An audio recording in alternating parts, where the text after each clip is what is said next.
Welcome, everyone, to today's session of 20 for 20 in 2020, which many of you may know. I have started a series where I'm going to ask 20 questions of 20 professionals, and I'm going to get it all done before the end of 2020. And the focus of it will be to help you make the right decision when you're choosing who you want to work with to make important decisions and do important things in your life. And that's why I've started this series.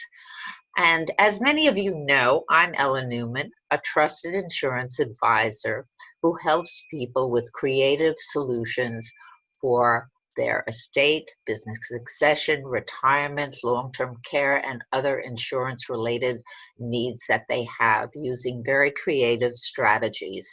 And I look forward to telling you more about a special opportunity I'm going to offer you at the end of the program and some more information about what is happening in the insurance industry currently. So please stay tuned to the end. Today, I have the honor of inviting Judy Oston to our session. She is a realtor in Manhattan with Brown Harris Stevens and has been considered the townhouse maven. She has been in the business for about 40 years or more, and has a wonderful partner who she works with as well. And I'll let her tell us about herself and her business and her focus. And we're going to do that by starting with our 20 questions.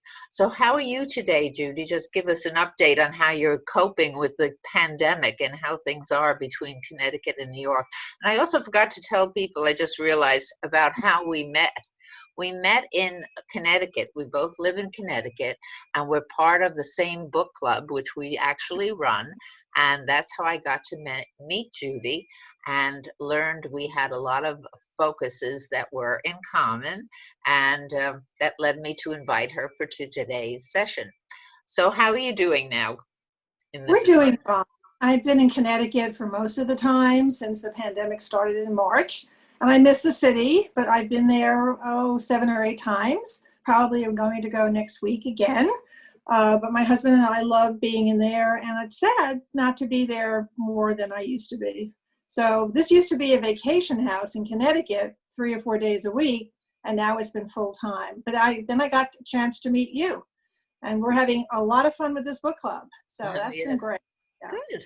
Yeah. Well, I know you're still active in your business. I know there's still a lot going on in that career path you've chosen. So let's start with that. Our first question is, what led you to this career path?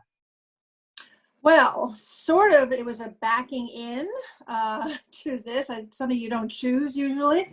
But before I became a real estate broker, I was an English teacher for high school dropouts. I worked in Harlem for a number of years. I had started out with the Board of Ed in New York City, and then just decided I needed to have a more independent focus for, teaching English and teaching kids that really were in need. So anyway, what happened was my husband and I decided to buy a townhouse. Most people thought that was a crazy idea because they usually come with tenants, and we all know that that's a problem. That's just an issue right there. But we were young and gutsy, and we had, my daughter had been born a couple of years earlier, and then my son had not been born yet. So I went out looking for townhouses because this was great fun. This was like shopping for dresses. And I kept trying on these different townhouses, and I soon met a real estate broker who said, "You should go into sales." Now, this is the last thing I ever would have thought anybody would ever say to me. So I thought about it. He said, "Yeah, go get your license." So this is a long time ago. This is 1972 or 3. And I got my license, and it really was an immediate success for me. He was delighted. So we worked together for a long time, meaning 4 or 5 years. And then I started hopping to different companies because I needed to have a larger, a larger arena. But that's how I got into it. So, great. Well, that's terrific. And that leads right into, I'm sorry. Yeah, I'm sorry. Yeah. And bought a townhouse. So. Yes, right. And I just wanted to say, how did you get to work in the current firm that you're with? So you just led right into that. Right. So that's an interesting little story. In a way, I went from those people in New York City kind of know that went from a boutique company called Hunt Kennedy that was sold to Coldwell Banker. When that didn't work out for most of us, Coldwell Banker did not work in New York City. The white picket fence was not a great idea for Manhattan. So after that, some of us left and we went to Brown Harris Stevens. And then Barbara Corcoran came knocking on my door, quite literally. And Barbara and I hit it off. And she asked me to join Corcoran. And I said, sure, that's a great idea. So we hooked up and we tried to really establish a townhouse department at Corcoran. And I say try because it was a couple of years and it was tough. It was just a hard market. And at some point, the townhouse department it got too diverse and too unwieldy. And at that point, Halstead kept calling me and saying, I think we want you and Don, who is my partner, Don Correa. And Don and I finally relented and we left Corcoran the day before Barbara left. And we went to Halstead, which is where I am now with one but. The but is that Halstead has a sister company, Brown Harris Stevens, where I was before. So now we're back to the square one again, which is great because I think it's really the best company in New York City. I love it. Excellent. So you've come So full circle. Very cool. All right. Now, let's give us a little breakdown of some of the credentials that you have that brings you, to the ability to work in this position. Well, I mean, at some point you go from being a real estate agent to becoming an associate broker. And that's about as high as you can get without having your own company. So I got my license as an associate broker.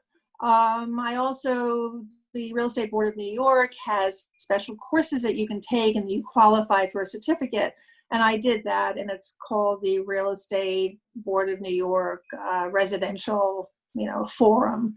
So it's a group of us who have been in the business for a while, and we get together, and not in 2020, but we do, and they give us continuing ed courses, and we have parties together. So that's a nice thing to do. Perfect. Right. Now, you mentioned about Don, and I was just going to say, like, when you're not available to work on something, who backs you up? Is he your backup? Well, the new thing in real estate is teams. So there are teams that are as large as 40 people. And those are the ones that sort of hit the news and all the social media because they're just huge. Our team consists of Don and me, and then we have, I'd say, 2 or 3 other brokers in our office who we continually will talk to about helping us out if both of us happen to be in Connecticut at the same time, or somebody, we're just trying to get our team together in a way that everybody has different skills. And it's been great. So, I would say on the average there's 5 of us who are working or work together. So we're never uncovered. Don and I really try to do most of the showings. This year it's been harder. And we have ongoing meetings, weekly meetings when it was a normal office procedure. And that was fun because we got together and just threw ideas around and to see what kind of newsletters we were going to do and how we were going to talk to our base. It's called our base. Mm-hmm. Okay, perfect. Now, what price range do you seem to specialize in? Well, if you're dealing with townhouses, they can run. There was something I'm actually pitching today that's in Harlem, and that has single room occupancy status with tenants, like 7 or so older tenants, and that is priced at maybe $2.5 million. The most expensive townhouse that we sold was $15 million. So it's a huge range. And then when I say townhouses, that's a specialty, but most of our business is with condominiums and co-ops. Mm-hmm. Almost every agent will do that unless they are specifically a rental agent. But we do rentals, we do co-ops, we do condominiums, and we specialize in townhouses where our reputation has been wonderful.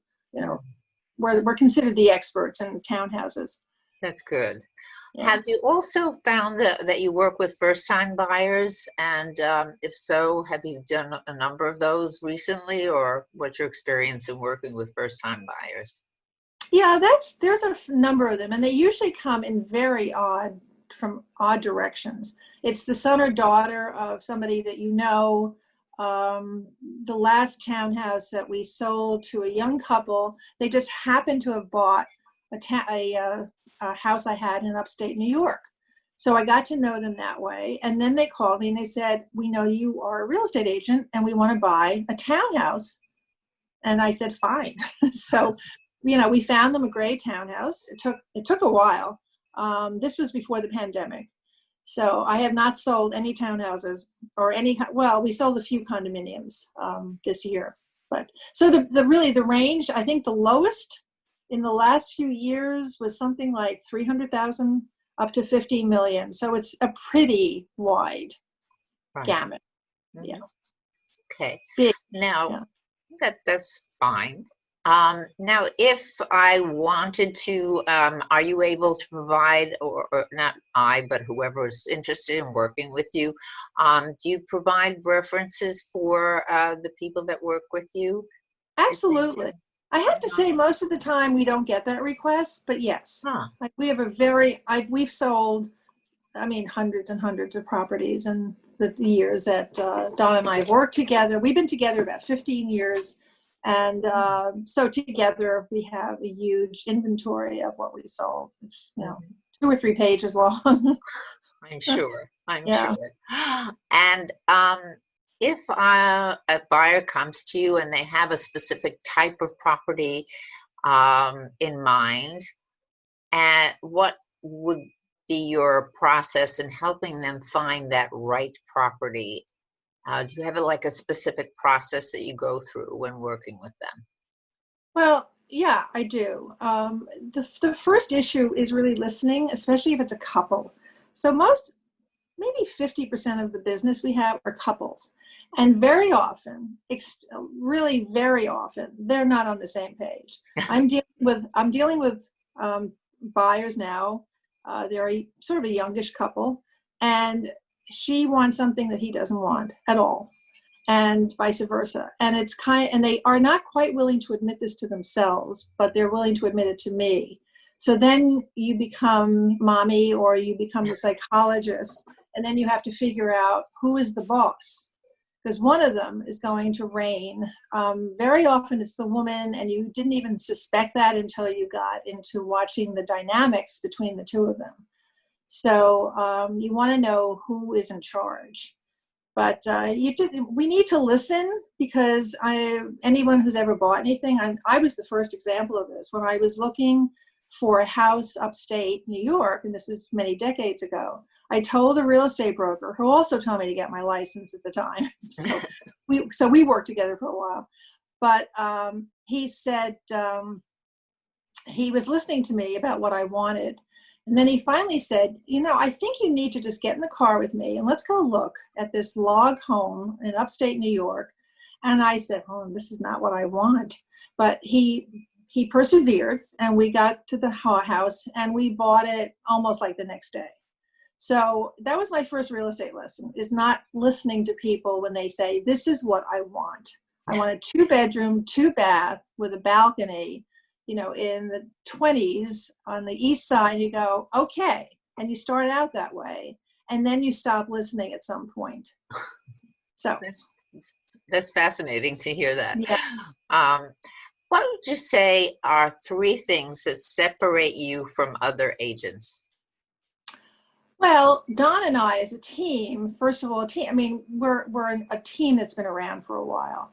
And that's always good. I mean, I guess most of the real estate agents in New York are still working alone. And we try to encourage team efforts, because we do some seminars for what was Halstead and now Brown Harris Stevens. We teach other agents, and we teach them about teammanship. So that sort of sets us apart to some extent. Our experience has certainly been very unique, because I still go back to something I may have sold 40 years ago, and it reminds me of who I knew on that block, and what the dynamics are of that particular area. So all of that experience really comes in very handy. And again, listening, just trying to listen to what people are really trying to say to you. Hmm. That's very good. Now, how do you get paid, and what are your commissions like? The commission structure is really pretty firm. There have been huge intrusions in the last couple of years by companies who say, well, we only charge 1%. And the simple answer is you're going to get what you pay for. And very often when people start out with that, they forget there are other fees involved. And the next thing you know, it's back to the 5% that we may be charging. It's definitely 6% for any properties under $1 million. We have some flexibility when we get over $1 million to drop it to 5 or 5.5. Most of it depends on how much work is this going to take. Does this particular property need a huge amount of staging? Does it need just work to handle the seller? Most sellers are great to work with, and sometimes you have a real challenge and you really need to be paid for your efforts. But that's pretty much the standard in our community. All the larger firms don't budge very much on this. Understood. Now, how do you generally communicate with your clients? Well, it depends on the client, quite frankly. There is a client who actually I think you are aware of, who is one of my neighbors in Connecticut. And she was selling a condominium in New York City. So she's older. She doesn't do emails. She doesn't text particularly well. So most of it became, I would literally go to her house and we would sign documents and we would talk about what it was. So that's an extreme degree of someone who is not savvy with, the internet. Some people are very clear. I want you only to text me. Okay. Or please email me or please call me. And sometimes I need to do all three of those things depending on who it is because I can't find them, from the first way. So it's really individual. And try to stay in touch. Some people really are irritated if you call them on a regular basis. And I understand that completely. Yeah. Yeah, I get that. So, how long does it take you to get back to a client if the client reaches out to you? This annoys my family to no end, but I'm on my email until at least 9 or 10 o'clock. If I'm up later than that, I can be on at 11. I very often will get the answer, oh, thank you for answering me so quickly. And every once in a while, there'll be something that happens. And maybe I will fall asleep at 8 o'clock at night because it's just been work. And I don't get to an email until maybe 8 o'clock that next morning. But, usually we do. And most emails that come in that are for real estate, Don gets it as well as I get it. And sometimes they get two answers. They get my answer and they get his answer. Mm-hmm. Okay, well, 2 is better than none, right? Yeah. Absolutely. Yeah. Now, when you're out of town, and something comes up, how do you handle that if something's going on in the city? Well, that's where the teamwork comes in. Right. So I can get back to the city in an hour and a half, and Don can get back in an hour. And then, as I said, we have 3 other members who are really in Manhattan and are right there. Because we do specialize in Manhattan and occasionally Brooklyn. So Brooklyn, I know Park Slope very well, and Brooklyn Heights, and Boerum Hill and Clinton Hill. And then as you get too far out of the area when you're going toward the airport, I'm not familiar with that area. But I know Park Slope and Brooklyn Heights very well. Mm-hmm. That's become very popular these days, these Brooklyn Yeah. locations. So it's helpful to know that that's an area you handle. Now, what days of the week do you work, and are there specific hours you work? You just were saying certain days you might fall asleep at certain times. It's really 24/7. I mean, that sounds like an extraordinary, but it's true. Sometimes I'm up at 5 o'clock in the morning because I went to bed early, and I'm on my email. The first thing I do is really look at who's writing, who needs something, what's happening. But it is 7 days a week. There are no days that I take off. Mm-hmm. Okay. Now, what would happen if a client wants to buy a home of a seller you're representing? That happens often. So there is something called an agency disclosure form for New York State, where each party needs to know that you are representing them. Essentially, if you have an exclusive with a seller, you are basically representing that particular person. But what I call this is sort of the old-fashioned way of doing a deal. You have a buyer and a seller, and you need to get them together. And you need to have them try to be happy, equally happy and not equally unhappy, because that happens too. But it's all disclosure and it's legal. The way that we do it in New York City, it's very important that everybody has this agency disclosure form and they understand exactly what's going on. If the buyer decides that they want their own agent after hearing this, they're more than welcome to do that. They can have an agent in my office or my company, or they can go outside and get anybody that they would like. Okay. Now, what if a client wants to buy the same home as one of your other buyers? I don't think that's ever happened to me, but hypothetically, again, it's disclosure. Now, this is what I need you to know, that Mrs. Smith and Mr. Jones, they're both my buyers, and it just seems like you just both want to buy the same cooperative. How do you feel about this? Do you want a different agent, or do you want me to continue to represent you? I mean, you just have a sense of what's fair. What's fair? You need to know what the requirements are for that building. You need to know what the seller is looking for. You need to know what that particular seller's agent is looking for, and which one of these people may be more qualified. Being qualified in the city is difficult. That's true. That's what I've heard. Now, how do you resolve conflicts in general when you're dealing with buyers, sellers, and all these different components? Well, there's Judy's way.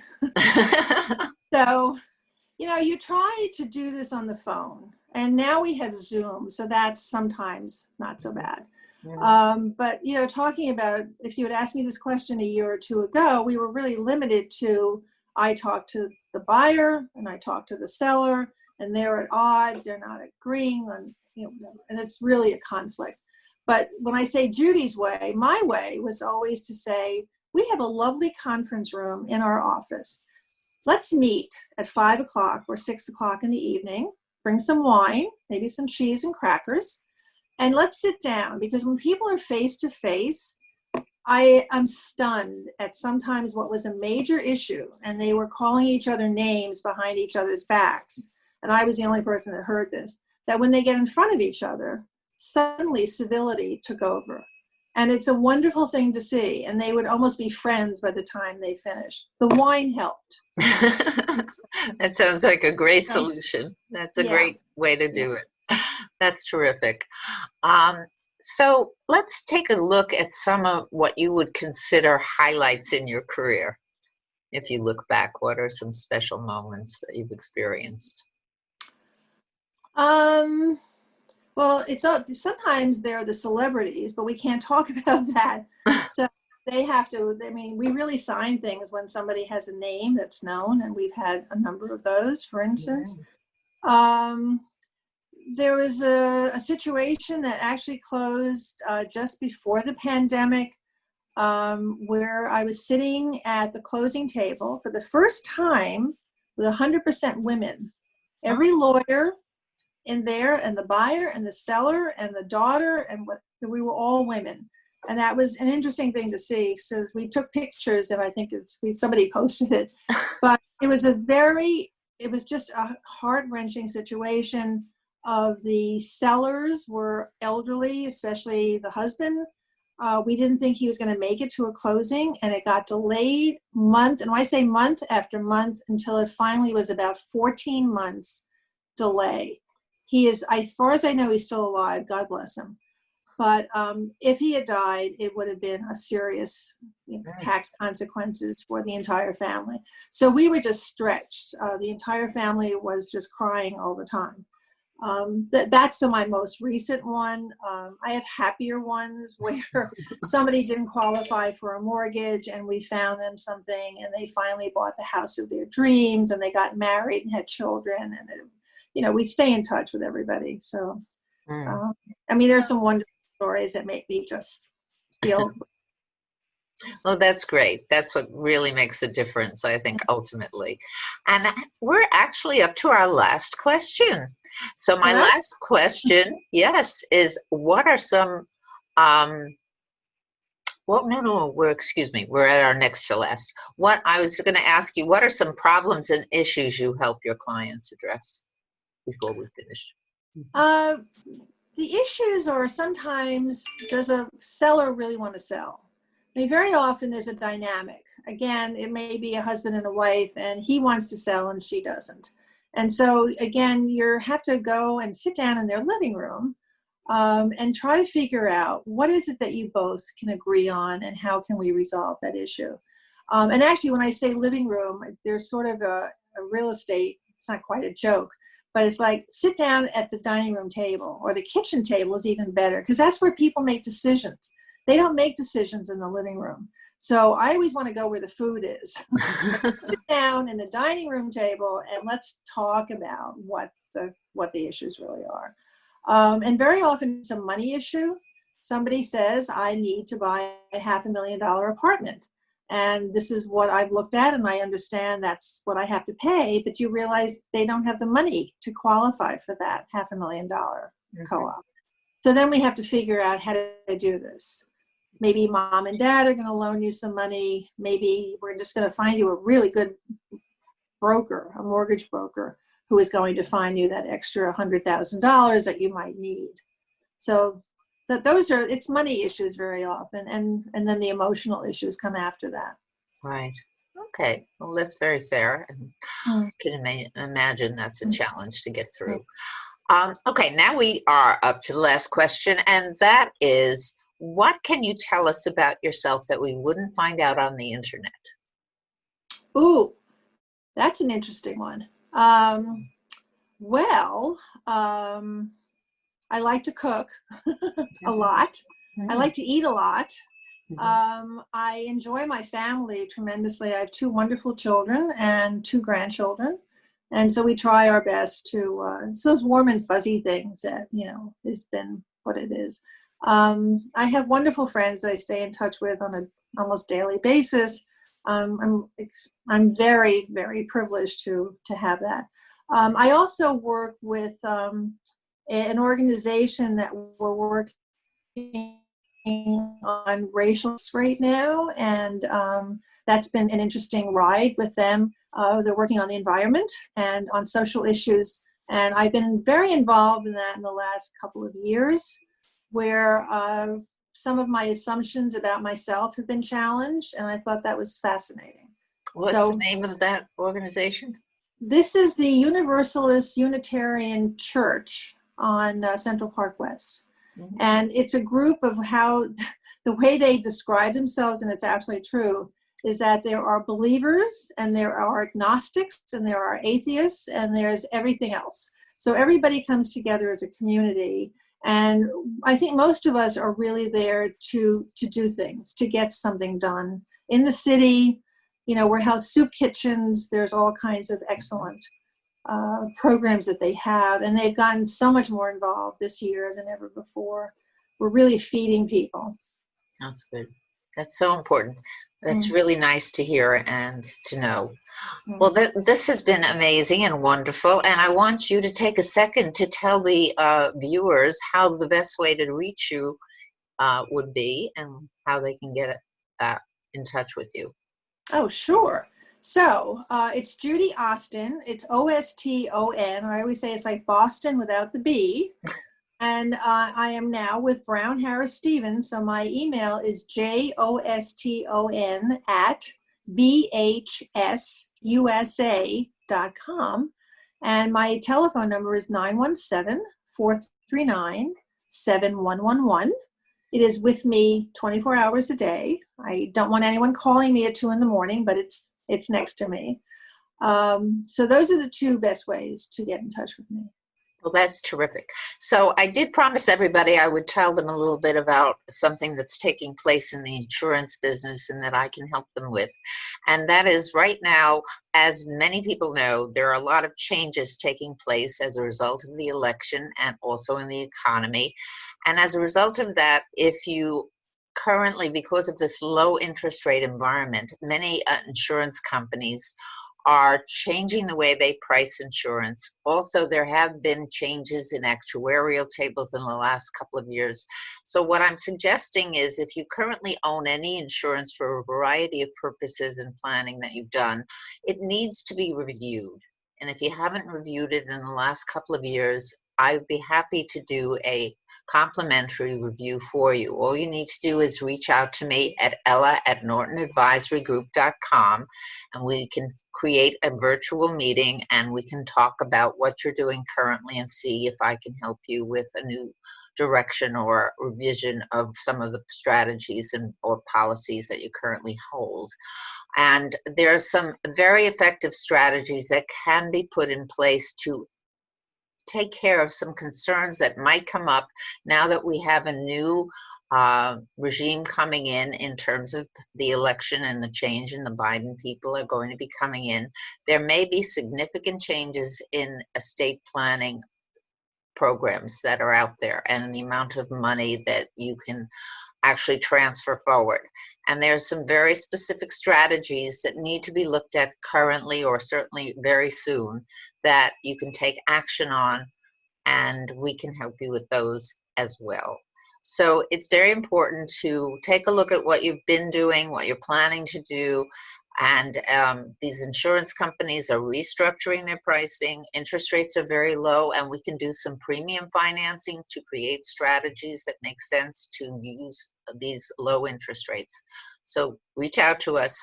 So you can also find out more about Judy on her company's website for Brown Harris Stevens and on my website for Norton Advisory Group for my background as well.